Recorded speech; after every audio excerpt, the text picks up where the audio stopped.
Hello, my name is Gail Van Howen. This past weekend, throughout our nation, people celebrated and remembered the many brave men and women who served and died for our country. This past weekend, my family and I also celebrated my niece's wedding.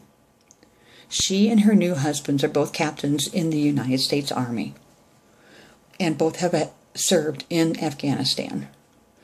Within the wedding party and some of their friends were veterans of the Afghan War. But I will not forget one particular friend of theirs. Without mentioning his name, I would like to introduce a wounded veteran. We met him on the shuttle that we took from the hotel to the rehearsal dinner. He had prosthetics on both legs, beginning at mid-thigh. He introduced himself, sweating profusely as he worked so hard to try and get into the shuttle without any help, even when asked. He told us he was a good friend of the groom's, and as he served in the same unit with him in Afghanistan. He told us he is going to school in Atlanta, and all the while still learning new skills with his new legs. It wasn't until later that evening that I found out that he had lost both legs from a roadside bomb. He did everything all of his friends were doing at a wedding.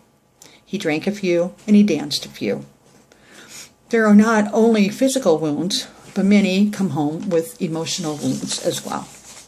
According to the Wounded Warrior Project Internet's website, over 51,000 servicemen and women have come home with physical injuries from both the Afghanistan and Iraqi war. 400,000 troops have come home with PTSD, and an estimated 320,000 servicemen and women come home with traumatic brain injuries, also called TBIs. There are also thousands and thousands of veterans from the Vietnam War who are injured as well. The wounded veteran I met over the weekend had not seen some of his friends since his traumatic injuries. Many speeches had been given over the course of the weekend, and some of them very bittersweet.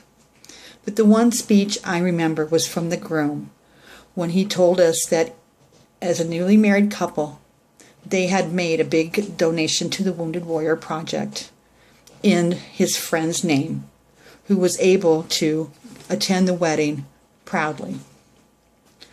And at the gift table, when I was able to talk with this wounded veteran, he pointed out to me with a big, huge grin a sign that was set up in the middle of the table.